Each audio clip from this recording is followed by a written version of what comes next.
Paterson, do you accept there needs to be a backstop? No, because there is a border now. There's a VAT border, tax border, excise duty border, very much a security border, currency border. It works perfectly well with existing techniques and processes. And we spent a lot of time on this, and I work closely with these customs brokers and experts in Europe.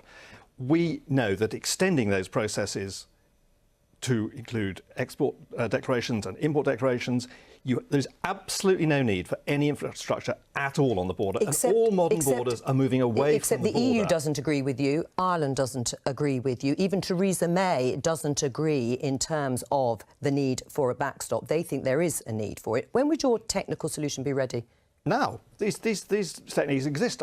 There's a conference tomorrow in London. So why doesn't anybody else agree with you? I do not understand it. The solution is there. So they're all wrong and you are right. I listened to these experts who've worked in freight forwarding and customs broking for well over 30 years and who really know how it works. All international borders are moving away from any inspection on the border. The Republic of Ireland at the moment only inspects 1% of goods coming in.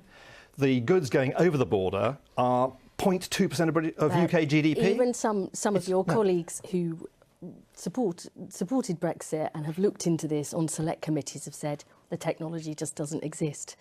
And I think, you know, this is once again wishful thinking. The truth is, this isn't really a negotiation here. It's a choice.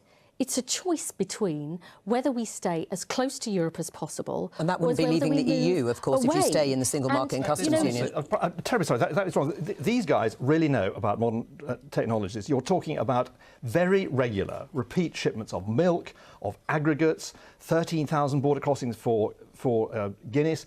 Are we really saying that those cannot be handled with existing technologies and processes, and they are such a threat? No, the technology doesn't exist. No, the key thing is that such a threat to the integrity of the European Union, single market and customs union? It's not tolerable. It is a nonsense to say that.